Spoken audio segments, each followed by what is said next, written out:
कर दिखा, लड़ जरा कुछ कर दिखा, जोर लगा तो जोर लगा, लड़ जरा।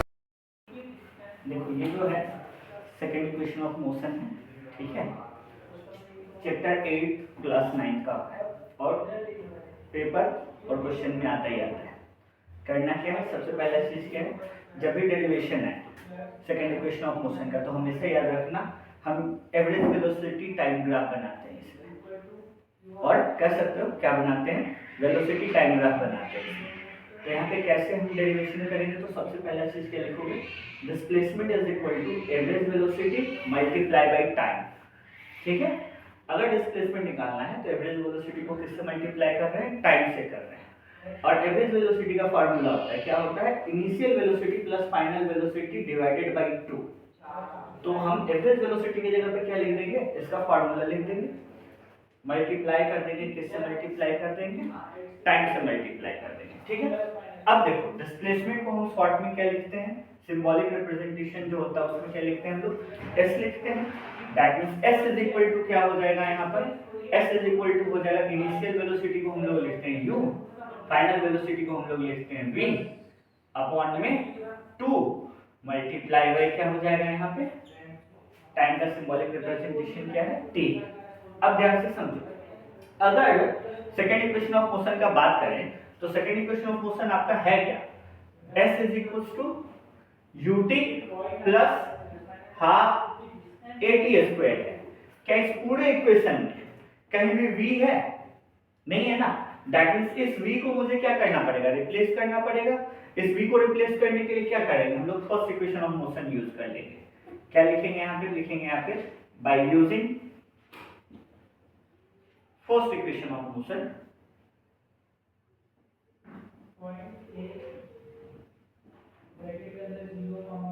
अब देखो फर्स्ट इक्वेशन ऑफ मोशन क्या होता है, अपने को भी पता है कि v इज इक्वल टू क्या आता है, u प्लस at होता है, फर्स्ट इक्वेशन ऑफ मोशन होता है ना। तो क्या इस u प्लस at को v के जगह पर रख सकते हैं, क्योंकि ये पूरा का पूरा जो वैल्यू है u प्लस at किसके बराबर है, v के बराबर है। तो यहाँ पर रख देते हैं, तो कैसे रखेंगे, यहाँ पर देखो क्या हो जाएगा, s इज इक्वल टू, ध्यान से समझना, u प्लस at अपॉन में 2 मल्टीप्लाई बाय टाइम। कोई डाउट नहीं। अब देखो s इज इक्वल टू क्या हो जाएगा, u प्लस u क्या हो जाता है 2u प्लस 80 अपॉन में 2 मल्टीप्लाई बाय टाइम। हाँ है ना।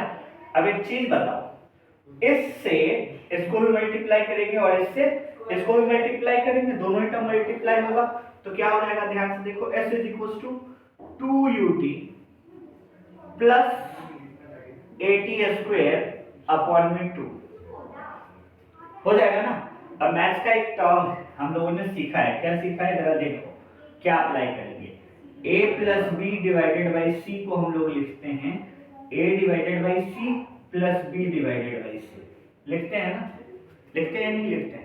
तो क्या यहाँ पर 2ut प्लस 80/2 को हम लोग क्या इस तरीके से तोड़ सकते हैं, तोड़ेंगे तो क्या लिखेंगे, देखो s is equal to 2ut/2 plus 80 square by 2, यहाँ पे 2 से 2 क्या हो जाएगा, कैंसिल हो जाएगा। अब क्या बचा जरा देखो, अब यहाँ पे बचता है s is equal to ut plus 80 square by 2, यहाँ से क्या कॉमन ले ले, 1/2 कॉमन ले ले।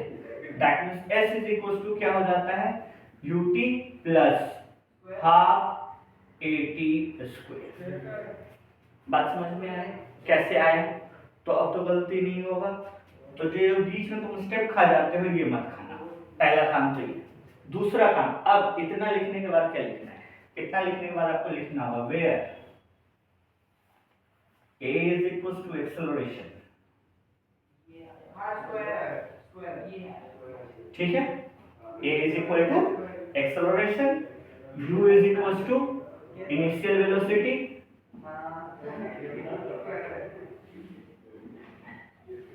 v is equals to final velocity, t is equals to time और s is equal to displacement.